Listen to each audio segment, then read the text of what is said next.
حضرت حسن بصری رضی اللہ تعالیٰ عنہ فرماتے ہیں اپنی توبہ کا واقعہ، فرماتے ہیں کہ میں امیر کبیر شخص تھا اور بصرہ کے بازاروں کے اندر دکھی پریشان لوگوں کی مدد کے لیے بھی نکلتا تھا۔ ایک دن میں بازار میں جا رہا تھا کہ ایک خاتون مجھ کو نظر آئی، اتنی خوبصورت جیسے چاند کا ٹکڑا ہو۔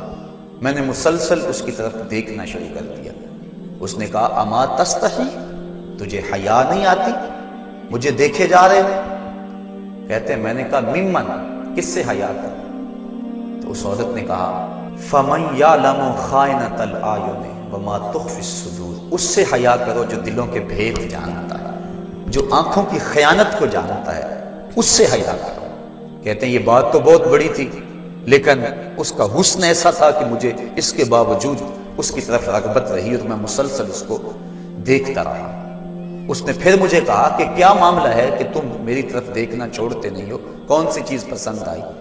تو کہتے ہیں میں نے اس کو کہا کہ تیری جھیل سی آنکھوں میں ڈوبنا چاہتا ہوں اور یہ میرے لیے ایک باعث کشش ہے۔ اس نے کہا تم رکو، شاید تمہارا مطلوب پورا ہو جائے۔ میں وہاں رکا اور وہ اپنے گھر چلی گئی۔ تھوڑی دیر کے بعد اس کی خادمہ تشت کے اوپر کپڑا ڈالا ہوا ہے اور میرے طرف بڑھایا۔ کہتے ہیں میں نے جب کپڑا اٹھایا تو اس کے اندر اس کی 2 آنکھیں تھیں اور اس کے اوپر لکھا ہوا تھا کاغذ کے ٹکڑے پہ لا اريد عینا یفتتن بسببها احد، میں ان آنکھوں کو رکھنا ہی نہیں چاہتی جس کی سبب سے ایک مومن فتنے میں پڑ جائے۔ کہتے ہیں کہ میں نے اپنی داڑھی کو پکڑا اور زاروں کے تار رونے لگا۔ میں نے کہا اے حسن بصری، تو اس عورت سے بھی گیا گزرا ہے؟ اتنا خوف اس کے سینے کے اندر؟ کہتے ہیں میں داڑھی کو پکڑ کے زاروں کے تار رویا اور گھر چلا گیا۔ ساری رات میں نے توبہ میں گزاری۔ جب صبح کا سفیدہ طلوع ہوا میرے دل میں خیال آیا جس نے اپنی آنکھیں مار دی اس سے بھی تو معذرت کر رہا ہوں، اللہ سے تو معافی مانگی۔ کہتے ہیں کہ میں صبح اٹھا اور جب اس عورت کے گھر کے دروازے کے قریب پہنچا تو اس کا جنازہ نکل رہا تھا۔ میں پھر بڑا پریشان ہوا، واپس آیا، سارا دن مشکل میں گزارا۔ رات جب میں سویا تو وہ عورت مجھے خواب میں ملی۔ میں نے کہا کہ مجھے کوئی وصیت کرو، تو اس نے کہا اذا خلوتا فاذکر اللہ، میں تجھے وصیت یہ کرتی ہوں جب تم تنہائی میں ہوا کرو تو اللہ کو یاد کیا کرو۔ وَإِذَا أَصْبَحْتَ وَأَمْسَيْتَ فَاسْتَغْفِرِ اللَّهَ وَتُبْ إِلَيْهِ، اور جب تم صبح کرو یا شام کرو تم استغفار پڑھا کرو اور اللہ سے توبہ کیا کرو۔ حضرت حسن بصری فرماتے ہیں کہ اس عورت کا یہ عمل مجھے توبہ کے راستے پہ ڈال لیا۔ پھر وہ حسن بصری زمانے کے امام اور مقتدا بنے۔ تو انسان جب عبرت حاصل کرنے پہ آتا ہے تو ایسے اسباب اس کے لیے مہیا ہو جاتے ہیں۔ توبہ کرنے میں دیر نہیں کرنی چاہیے۔ بعض بات بندہ سوچتا ہے کہ ابھی میرے بڑے کام پڑے ہوئے ہیں، جب میں بوڑھا ہوں گا میں ریٹائرمنٹ لے لوں، میں بچوں کی شادیاں کر لوں، بس پھر فراغت ہو جائے گی، بچے کاروبار سنبھال لیں گے، پھر میں ہوں گا، مسجد ہوگی۔ یہ ایسا بندہ کہہ رہا ہے جس کی ملک ایک سانس بھی نہیں ہے، جو ایک سانس کا بھی مختار نہیں ہے، اور ایسے بات کر رہا ہے جس طرح سب کچھ اس کے قبضے میں ہو۔ تو توبہ کے اندر تاخیر نہیں کرنی چاہیے۔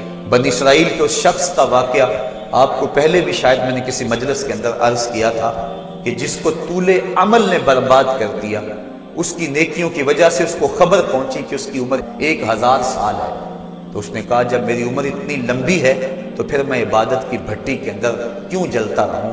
میں 900 سال گناہ کر لیتا ہوں اور 100 سال قبل توبہ کر لوں گا اور گناہوں کی معافی چاہ لوں گا۔ 900 سال گناہ کرتا رہا، 100 سال جب باقی رہا خیال آیا، پھر سوچا ابھی بڑا وقت پڑا ہوا ہے، میں 90 سال مزید گناہ کر لیتا ہوں، 10 سال قبل میں جو ہے وہ توبہ کر لوں گا۔ 10 سال رہ گئے، پھر خیال آیا 9 سال گناہ کر لیتا ہوں، 1 سال قبل توبہ کر لوں گا۔ جب 1 سال رہ گیا پھر توبہ کی سوچ آئی تو کہنے لگا 12 ماہ ہوتے ہیں سال کے، میں 11 ماہ تک گناہ کر لیتا ہوں، 1 ماہ قبل میں توبہ کر لوں گا۔ پھر 1 ماہ بھی گزرا، ہفتے تک بات پہنچی، حتیٰ کہ 1 دن رہ گیا، اور پھر وہ کہتا تھا بھی فلاں فلاں گناہ میرا رہتا ہے وہ میں کر لوں۔ ایسی لت پڑ گئی تھی گناہ کہ بنی اسرائیل کا وہ شخص کہ جو اس انتظار میں تھا کہ بس یہ گناہ کر لوں اور یہ گناہ کر لوں پھر توبہ کر لوں گا، اچانک موت آئی اور موت نے اس کو دبوچ لیا اور وہ توبہ کے بغیر مر گیا۔ تو طول عمل، لمبی امید کہ ابھی وقت میرا بڑا پڑا ہوا ہے، پہلے تو پتہ ہی نہیں ہے کہ وقت موجود بھی ہے یا کہ نہیں، اگلی سانس آئے گی یا کہ نہیں، دوسری بات جو کیفیت اب ہے پتہ نہیں آگے ہو یا نہ ہو۔ شیطان کو جتنی مہلت دو گے، جتنی بیماری گھر کر جائے گی، اس قدر ہی اس کا ختم ہونا مشکل ہے۔ اس لیے جب گناہ کرے تو فوراً توبہ کر لے، گناہ مٹ جاتا ہے۔ اور اگر انسان کہتا ہے کہ نہیں یہ کر لوں پھر توبہ کروں گا، تو توبہ کو مؤخر کرنا انسان کو گناہ پر دلیر بنا دیتا ہے۔ اور ایک حدیث میں آتا ہے جب انسان گناہ کرتا ہے تو اس کے دل پر ایک سیاہ نقطہ پڑتا ہے، اگر وہ توبہ کر لے تو وہ مٹ جاتا ہے، دل شفاف ہو جاتا ہے۔ لیکن اگر وہ توبہ نہ کرے پھر دوبارہ گناہ کرے تو دل پر ایک اور سیاہ نقطہ پڑ جاتا ہے، پھر وہ گناہ کرتا رہتا ہے اور دل کے اوپر سیاہی پھیلتی رہتی ہے، حتیٰ کہ ایک دن آتا ہے کہ پورا دل اس سیاہی کی لپیٹ میں آ جاتا ہے۔ اور جب پورا دل سیاہ ہو جائے پھر گناہ کر کے بھی اس کو ندامت اور شرمندگی نہیں ہوتی۔ مومن تو جب گناہ کر بیٹھتا ہے تو محسوس کرتا ہے جس طرح پہاڑ کے نیچے آ گیا، ابھی گر جائے گا اور مجھے کچل دے گا۔ اور منافق یہ سمجھتا ہے گناہ کرنے کے بعد کہ بدن پہ مکھی بیٹھی تھی، ہلکے سے اشارے سے میں نے اس کو اڑا دیا، وہ مکھی کے بیٹھنے جیسی کیفیت کا احساس کرتا ہے منافق۔ تو جب دل سیاہ ہو جائے تو بندہ گناہ پہ گناہ کرتا ہے، زندگی گناہوں سے لتڑی ہوئی گزرتی ہے لیکن توفیق توبہ نہیں ملتی۔ صاحبو، زندگی بیت رہی ہے، ایک ایک لمحہ کٹ رہا ہے، ہم لمحہ لمحہ موت کے قریب ہو رہے ہیں۔ ہم سمجھتے ہیں ہم بڑے ہو رہے ہیں لیکن نہیں، ہم چھوٹے ہو رہے ہیں۔ جب گنتی الٹی شروع ہو جائے کام جلدی زیرو تک پہنچ جاتا ہے، سانسوں کی الٹی گنتی شروع ہے اور ہم لمحہ لمحہ قریب ہو رہے ہیں۔ رمضان کا موسم ہے، جمعۃ المبارک کا یوم سعید ہے، سہانی گھڑیاں ہیں، امٹتی ہوئی رحمتوں کی برسات ہے۔ فرمایا حدیث میں کہ ایک ساتھ جمعۃ المبارک میں ایسی ہوتی ہے جس میں جو دعا مانگو اللہ اسے قبول فرما لیتا ہے۔ اور حضرت عبداللہ ابن مسعود رضی اللہ تعالیٰ عنہ فرماتے ہیں کہ جس نے وضو کیا اور اچھا وضو کیا اور اس کے بعد 2 رکعت نوافل ادا کیے اور اس کے بعد دعا استغفر اللہ العظیم الذی لا الہ الا هو الحی القیوم واتوب الیہ، کہتے جس نے اس دعا کو پھر پڑھ لیا، اگر اس کے گناہ ہیں وہ سمندر کی جھاگ کے برابر بھی ہو اللہ سارے معاف فرمائے۔ مالک تو گناہوں کو معاف کرنے والا ہے، ہم ہی جہنم میں چھلانگیں لگا رہے ہیں لیکن وہ تو کہتا ہے آجو میری رحمت کے دروازے کھلے ہوئے ہیں، اسیاں سے کبھی ہم نے کنارہ نہ کیا، تو نے بھی مگر دل آزردہ ہمارا نہ کیا، ہم نے تو جہنم کی بہت تدبیر کی، تیری رحمت نے لے کر گوارا نہ کیا۔ اس کی رحمتیں بندے کو آوازیں دے رہی ہیں، یا ایھا الانسان ما غرک بربک الکریم، اے انسان تجھے کریم رب کے دروازے سے کس نے ہٹا دیا؟ الذی خلقک فسواک فعدلک فی ای صورت ما شاء رکبک، جس نے تجھے پیدا کیا، جس نے تجھے تخلیق کیا، تجھے حسن اور جوانی دی، تیرے اعضاء کو توازن اور اعتدال دیا۔ ذرا دیکھ تو صحیح، ماضی کو جھانک کر کے تو دیکھ، تیرے ہاتھ تھے پکڑنے کا سلیقہ نہیں تھا، تیری ٹانگیں تھی چلنے کا طریقہ نہیں تھا، تیری زبان تھی بولنے کا اسلوب تجھے نہیں آتا تھا، تو دودھ بھی مانگنا ہوتا تو روتا تھا۔ ہم نے تیری ماں کے سینے میں تیرے لیے پیار ڈال دیا، اگر ماں کے سینے میں پیار نہ ڈالتے بتا تو بچ جاتا، تیری گندگی سے لتھڑ جاتا تھا، ماں صاف کرتی تھی، اگر ماں کے سینے میں یہ پیار نہ ہوتا تجھے کیڑے پڑ جاتے۔ آج تیری چھاتی میں زور ہے، آج ہاتھیوں کو تو بٹھا لیتا ہے، آج شیروں کو تو نچا لیتا ہے، زمانہ تیرا باج گزار ہے، آج تو منسٹر ہے، آج تو مولوی ہے، آج تو مفتی ہے، آج تیرے نام کی دہائی ہے، آج تو عہدہ قضا پہ فائز المرام ہے، آج تو عہدہ صدارت پہ فائز المرام ہے، آج تو ناظم ہے، آج دولت کی ریل پیل تیرے گھر میں ہے، آج تیری فوجیں تیرے پشت پہ ہیں، آج کوئی تجھے پوچھنے والا نہیں، لیکن ذرا پلٹ کے دیکھ کہ ماضی میں تو تھا کیا۔ اچھا پیچھے نہیں پلٹ کے دیکھنا تو ذرا آگے پلٹ کے دیکھ لے، پھر دوبارہ ہو وہی حالت، ڈنڈے کو پکڑ پکڑ کے چلے گا، پھر ڈنڈا بھی جواب دے گا، چارپائی سے لگ گیا، فالج ہو گیا، گھر والوں نے 4 دن تو بڑی خدمت کی، آخر انہوں نے بھی کام پہ جانا، پھر بیویوں کے سپرد کر کے چلے گئے، کتنی دیر خدمت ہوگی، اب سارے تنگ آ گئے، آہستہ آہستہ منہ سے یہ دعائیں نکلنے لگی، اللہ بابے کو پردہ دے دے تو ٹھیک ہے، بتا ہم تجھے پردہ نہ دیتے تو کیا کرتا، ہم نے زندگی دی یہ بھی ہمارا احسان، اب تو اس حالت میں ہے کہ تیرا دھڑ مارا گیا، چارپائی پہ لگ گیا، بولو براز اوپر،